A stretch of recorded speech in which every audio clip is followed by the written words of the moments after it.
안녕하세요. 들어봤나율 김나율입니다. 굉장히 오랜만에 찾아뵙죠. 제 개인적으로도 조금 바빴고 여러 가지 일들을 처리하느라 조금 신경을 못 썼던 것 같아요. 그리고 이 무서운 이야기들을 제가 매일 겪고 보고 듣고 하는 게 아니다 보니까 약간 소재가 떨어지기도 했습니다. 여러분들의 제보가 굉장히 필요한 시점이겠죠. 네, 너무나 감사하게도 한 제보자분께서 무서운 이야기를 제보해 주셨어요. 네, 아마란스님 감사합니다. 아마란스님께서 군 시절에 들었던 이야기를 제보해 주셨는데요. 제가 한번 아마란스님께서 보내주신, 직접 그려서 보내주신 그 이미지를 참고 파일로 옆에 띄워드리면서 보내주신 이야기를 한번 제가 읽어드려 보도록 하겠습니다. 참고로 아마란스님은 귀신을 본 적도 없고 가위에 눌린 적도 없고 심지어 악몽도 꾸신 적이 없대요. 그래서 귀신을 목격한 사람을 굉장히 부러워하신다고 합니다. 진짜로 사람이랑 똑같이 생겼는지, 정말로 피부가 창백한지, 혹은 진짜로 귀신이 나타나면 주변의 공기가 서늘해지는지, 이런 것들이 굉장히 많이 궁금하시다고 해요. 저도 뭐 귀신을 본다거나 이런 건 아니지만 그러네요. 최근래에 한 번 녹음실에서 보긴 했죠. 근데 그때 저는 그냥 사람이었다고 생각을 했던 것 같아요. 작가님이신가? 라고만 생각을 했던 것 같은데 개인적으로 저는 귀신을 보고 싶지는 않습니다. 너무 무섭잖아요. 귀신 보는 분들 무서운 얘기 많이 제보해주세요. 네, 그럼 아마란스님의 사연 제가 읽어드려 보도록 하겠습니다. 때는 2007년 10월 11일에 현역 육군으로 사단 신병교육대대에 입소해서 5주간 훈련을 받고 이등병이 돼서 자대 배치를 받은 때라고 합니다. 아마란스님께서 제보해 주실 귀신 얘기는 아마란스님이 속한 훈련소 소대의 소대장을 맡으셨던 중사님이 목격한 귀신 얘기와 당시 상병이었던 조교가 목격한 귀신 얘기라고 하는데요. 중사님이 귀신을 목격한 시기는 아마란스님이 입대하기 1년 전, 그리고 상병 조교가 귀신을 목격한 시기는 아마란스님이 입대하기 한 달 전이었다고 해요. 그런데 두 사람이 같은 귀신을 보았다고 합니다. 어떤 귀신인지 한번 얘기 드려볼게요. 아마란스님이 배정받은 생활관 건물은 그림처럼 정면에서 앞을 보면 연병장이 저렇게 훤하게 보이는 곳이었다고 해요. 아스팔트 포장 공터라고 써있는 곳 있죠? 네, 그곳은 말 그대로 아스팔트로 말끔하게 포장된 실외 공간으로서 당시 아마란스님이 속한 중대 훈련병 500명가량이 모두 오와 열을 맞춰서 집합해도 공간이 많이 남을 정도로 넓었다고 합니다. 그리고 공터 옆에 있는 길로 내려가면 연병장이 나온다고 해요. 먼저 중사님의 귀신 목격담입니다. 중사님이 당직 근무를 서고 계셨는데, 보통 당직이라고 하면 잠이 오는 걸 억지로 참아가면서 해야 되는 아주 고된 근무이지 않습니까? 네, 그런데 이제 더군다나 군대 온 지 얼마 되지 않은 훈련병들이 있는 훈련소다 보니까 중사님은 훈련병들에게 내가 조는 모습을 보이면 안 되겠다, 이런 생각을 하시고 잠을 깨기 위해서 새벽 1시쯤에 생활관 정문으로 향했답니다. 새벽이라 그런지 공기도 쌀쌀하고 잠을 깨고 나서 다시 당직실로 가야겠다고 생각을 하셨대요. 기지개를 켜고 스트레칭을 하면서 잠을 깨려고 노력하는데 중사님의 눈에 무언가가 들어왔대요. 연병장 끝에 지금 아마란스님께서 그려주신 그림에 그 위치가 표시가 되어져 있죠. 연병장 끝에 10살 이하로 보이는, 굉장히 어리죠, 웬 소녀가 보이는 것이었다고 합니다. 그런데 다른 곳도 아니고 군부대고, 그리고 더군다나 새벽 1시인데 웬 저런 어린 소녀가 혼자서 저렇게 연병장에 있으니까 굉장히 이상했대요. 그런데 그 소녀가 이렇게 계속 손짓을 했다고 합니다. 자기한테 오라고요. 중사님은 자기도 모르게 이상하다고 생각을 하면서도 홀린 거지. 계속 앞으로 걸어갔대요. 그렇게 걸어가고 있는데 당직 행정병이 중사님을 불렀대요. 중사님이 부르는 소리에 정신을 차려보니까 연병장의 단상에 있는 쪽으로 걸어가고 있던, 근데 그 바로 떨어지기 일보 직전에 정신을 차린 거예요. 아스팔트 공터와 연병장 간의 높이가 무려 대략 3m 정도가 되었다고 합니다. 만약에 홀린 상태로 멍하게 계속 갔으면 3m니까 굉장히 높잖아요. 머리부터 떨어지지 않았을까 싶은데, 그래서 최소 중상을 입거나 심했으면은 좀 사망까지도 했을 수 있는 아주 위험한 상황이었죠. 중사님이 정신을 차리고 보니까 소녀가 온데간데 없었대요. 자, 상병조교의 귀신 목격담입니다. 상병조교 역시 당직 부관으로 근무를 서던 중이었대요.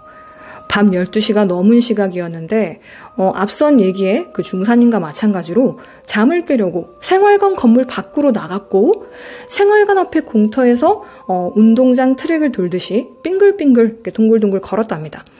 그러다가 시선이 연병장 쪽을 향하던 순간에 마찬가지로 그곳에 웬 소녀가 서 있었고, 중사님의 경우와 마찬가지로 이 상병조교에게 손짓을 하면서 오라고 그랬대요.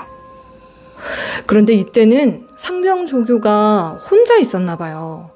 멈칫하다가 연병장 그쪽으로 내려가는 그 길 쪽에 있어가지고 그걸 내려갔대요.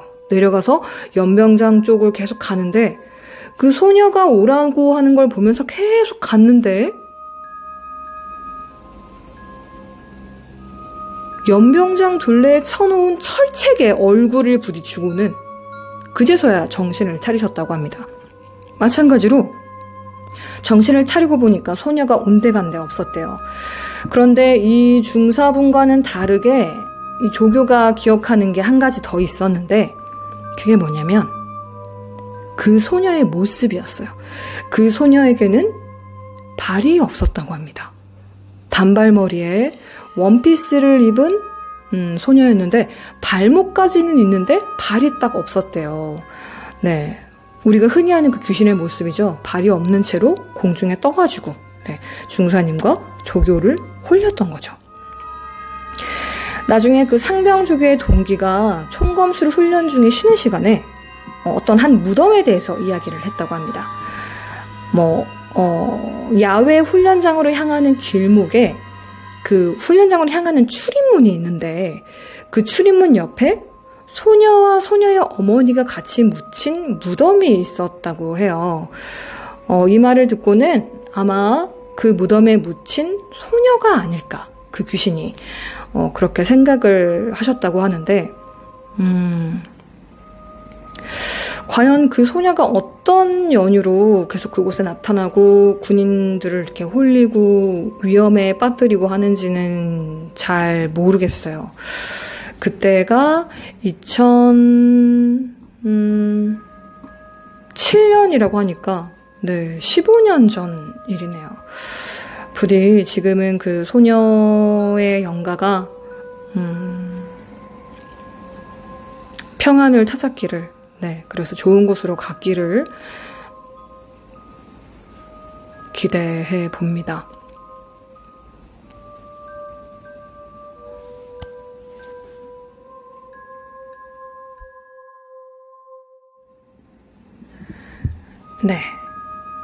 아마란 스님께서 한 가지 이야기를 더 제보해 주셨는데요. 이 사건은 제가 한번 잘 읽어드려 보도록 할게요. 굉장히 친절하게 용어라든지 이런 것들을 설명까지 잘 덧붙여서 써주셨기 때문에 제가 한번 읽어드려 보도록 하겠습니다. 자, 세 번째 이야기는 탄약고, 총탄, 수류탄, 클레이모어, 각종 폭탄 등을 보관하는 창고에 관한 귀신 썰이래요.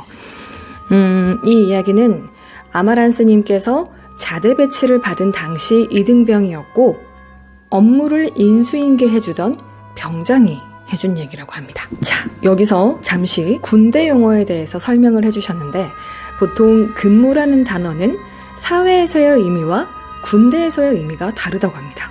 군대의 근무라 함은 외부로부터 부대 내의 시설과 인원을 보호하기 위해 경계하는 행위를 말한다고 해요. 그래서 군부대 입구에서 총 들고 서 있는 경계 근무를 위병소 경계 근무라고 한답니다. 그리고 탄약고에서 경계 근무를 하는 것을 탄약고 경계 근무라고 하며 탄약고 경계 근무는 보통 2층 높이의 위치에서 아래를 내려다보면서 경계를 한대요. 이때 위병소와 탄약고는 고정된 위치에서 경계를 하기 때문에 사각지대가 생기는데 그래서 동초라는 경계 근무 형태가 있는데 이게 경찰이 관할 지역을 순찰하는 것과 똑같다고 보시면 된다고 합니다. 자, 경찰은 관할 지역을 순찰하지만 군인은 군무대 내부를 각 시간대별로 2명이 2시간씩 정해진 코스를 순찰하는 그런 형태래요. 이 사건은 아마란스님께서 군대 입대하기 반년 정도 전에 발생한 사건이라고 합니다. 새벽에 탄약고에서 고참과 후임병, 이렇게 2명이죠. 2명이 총을 소지한 채로 경계 근무를 서는데 갑자기 후임병이 손들어! 움직이면 쏜다! 라는 군대 경계 수화를 하는 멘트를 날렸다고 합니다. 총을 어딘가로 겨눈 채 말이죠. 근데 고참 병사의 눈에는 아무것도 보이지가 않아서 후임병을 혼을 냈겠죠. 그러니까 후임병은 저기 사람 안 보이십니까? 이쪽을 보면서 계속 입이 찢어지듯이 웃고 있지 않습니까? 라고 하면서 계속 그렇게 경계태세를 갖추었다고 해요. 고참 병사에게는 아무리 봐도 아무것도 안 보였는데 말이죠. 그리고 며칠 후에 다른 병사 둘이서 새벽에 탄약고에서 경계 근무를 섰는데 동초 근무, 순찰 근무를 하는 인원은 2명이었고 그날의 경계 근무 인원 명단에도 2명으로 되어 있었대요. 그런데 그날 경계 근무를 한 게 3명이었다고 합니다. 그러니까 그 시간에 탄약고 경계 근무를 하던 병사 2명 모두 다 봤다는 거죠. 3명으로 봤다는 겁니다. 날이 밝아서 동초 근무를 했던 인원에게 이렇게 물어봤는데 무슨 소리야? 나랑 이등병 이렇게 2명이서 동초 돌았는데 뭐 너 꿈꿨냐? 이랬대요. 그러니까 다른 곳에서 근무를 서던 분들이 이제 그 동초 근무, 순찰 근무를 했던 인원을 봤을 때는 분명히 3명이 돌았는데 그 근무를 했던 인원에게 물어봤더니 무슨 소리야? 나랑 후임이랑 둘이 돌았는데 누가 더 있었다는 거야? 너 꿈꿨냐? 이렇게 됐다는 거죠. 그런데 이제 이런 사건이 계속 발생하고 심지어는 거품 물고 쓰러지는 병사들도 막 생겨났대요. 게다가 정신적으로 완전히 미쳐버린 병사들도 생겼다고 합니다. 그래서 그런 병사들 중에 일부는 더 이상 군 생활을 유지할 수가 없어서 의병 전역을 시켰다고 해요. 귀신을 본 병사들이 증언하기를 이제 봤겠죠? 그렇게 입이 찢어져라 웃고 있는 그 귀신이요. 그 귀신은 70년대에 착용했던 단색 군복을 입고 있고 입이 찢어질 듯이 웃다가 웃는 그런 입이었대. 그렇게 웃다가 마치 연기처럼 탄약고 안으로 슥 사라졌다고 합니다. 그 귀신을 본 사람들의 공통된 주장이라고 해요. 그 후 몇 달이 지나서 경계근무 인원 명단을 이제 아마란스님께서 작성을 하게 됐고 그 이야기가 생각났겠죠. 들은 게 있으니까. 그래서 그 당시에 경계근무 인원 명단 파일을 찾아보게 되었는데 그 사건 시점을 이유로 동초 근무가 사라져 있었다고 합니다. 더 이상 순찰을 돌지 않는 거죠. 그래서 이제 아마란스님께서 자대 배치를 받아서 갔을 때도 그 순찰 근무가 없었대요. 계속해서 그 70년대에 착용했던 그 단색 군복을 입은 귀신이 입이 찢어질 듯이 웃고 있는 그 귀신이 계속 나오고 보이고 하니까 다른 이제 그 군인분들이 막 거품 물고 쓰러지고 정신적으로도 너무 힘들고 이렇게 되니까 그 근무를 없애버린 거겠죠? 너무 소름이 돋네요. 굉장히 무서운 얘기였어요. 제보해주신 아마란스님 너무너무 감사드립니다. 심야괴담에도 굉장히 많은 군대 썰들이 제보가 된다고 합니다. 그런데 거의 대부분 같은 내용이래요. 그게 뭔지 아시죠? 먼저 귀신을 볼 수 있는 후임이 입대를 합니다. 그리고 그 후임은 약간 관심병사 같은 그런 존재래요. 이제 선임이 막 뭐라고 하면 아닙니다. 아닙니다. 괜찮습니다. 계속 이렇게 한다는 거죠. 그런데 나중에 이제 좀 친해지거나 조금 이제 편해져서 그때 너 왜 그랬니? 라고 물어보면 그 관심병사인 후임이 하는 얘기가 항상 똑같다는 거죠. 사실은 제가 귀신을 볼 수 있습니다. 근데 그 귀신이 계속 선임님 뒤에서 이렇게 얘기를 해가지고요. 뭐라고 했는데, 뭐라고 하는데 걔가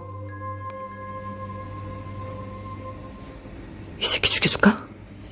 이 새끼 죽여줄까? 이 새끼 죽여줄까? 네, 이런다고 해요. 그게 아주 공통된 각 부대에서 저희 부대에서 전해 내려오는 이야기입니다. 혹은 저희 부대에서 제가 겪은 이야기입니다. 저희 부대에서 제가 들은 이야기입니다. 이런 식으로 같은 레퍼토리로 굉장히 많이 제보가 된다고 해요. 저는 DP라는 드라마를 굉장히 재밌게 봤었는데 약간 남성분들은 그 드라마를 보면 PTSD가 올 것 같다고 이런 말씀을 많이들 하시던데 정말 그게 현실이라면 군대에서 귀신 얘기가 많이 나올 수밖에 없겠다라는 생각을 해봤습니다. 네. 군복무 하시는 모든 분들 너무너무 감사하고 군복무를 마치신 군필 여러분, 군대에서 겪었던 귀신 얘기 혹은 들었던 얘기 많이 제보해 주세요. 제가 열심히 읽어보겠습니다. 다음 시간에는 저희 후배가 겪었던, 군대에서 겪었던 무서운 얘기 하나를 제가 가져와 보도록 할게요. 제가 되게 굉장히 무섭게 들었는데 제가 그 얘기를 잘 살릴 수 있을지 사실 잘 모르겠어요. 그 후배분을 초청해서 심야 수다회 이런 식으로 해볼 수도 있을 것 같고 한번 재미난 컨텐츠들을 많이 마련해 볼 수 있도록 노력하겠습니다. 구독해주시고 좋아요 눌러주시고 시청해주신 여러분 모두 감사합니다. 모두 무서운 밤 되세요.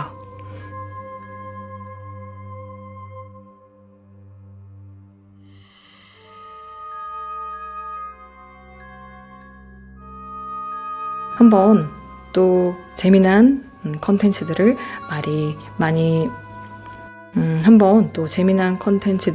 많이